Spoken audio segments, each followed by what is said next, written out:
Πηγάδια και σκορδάκια. Μιχάλη. Βέβαια.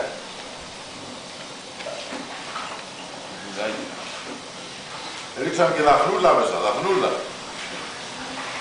Πηγαδάκια. Σκορδαράκι. Είδες τι ωραία να κάνουμε. Μπράβο Μιχάλη. Λέγε Μιχάλη, ακούσουνε στο TV, τι θα πεις. Μιχάλη, τι μαγειρεύεις? Κατσικάκι λέει μετά. Μακαρουνάκια. Τι πάω. Πρώτα θα τα κάνουμε μετά. Μιλάει τώρα.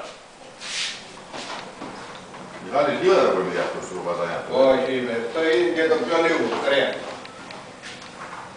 Έχεις τα όλα τα αυτά, το αλατάκι το ρίξες, Όχι, όλα τα μυρωδικά τώρα θα τα ρίξω εδώ. Τα έχω ρίξει, μόνο το αλάτι δεν έχω ρίξει. Το αλατάκι τελευταίο θα πει. Βέβαια, για να μην σφίξει. Να μην σφίξει το κρέας. Σκορδάκι τώρα. Έχεις και καλό βοηθό το πλήμμυ εδώ πέρα. Μιχάλη. Είναι η βοηθός μαγείρου.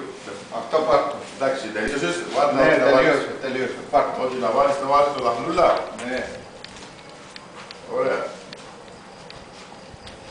Βάλτε σάρσα, σάρσα δεν βάλτε. Υπεργίτσες εβάλαμε Μιχάλη μέσα, Ναι. Ωραία. Απ' όλα.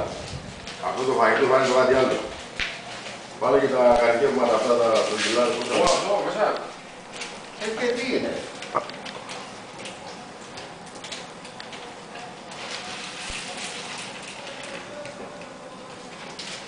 Βάλτε σασούλα.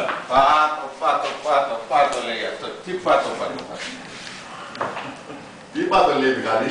Ξέρω εγώ αυτό το τραγουδί ακόμα χορεύουνε. Ακόμα χορεύουν, λέει πάτο, τι είναι ο πάτος. Πάτος. Βγάτε το πάτο. Τι είναι ο πάτος. Ξέρω εγώ τι είναι πάτος που λέει αυτό.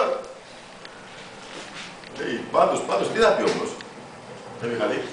Ούτε εγώ καταλαβαίνω τι θα πει αυτό πάτος. Πατώνει. Ξεπάτωμα να πει.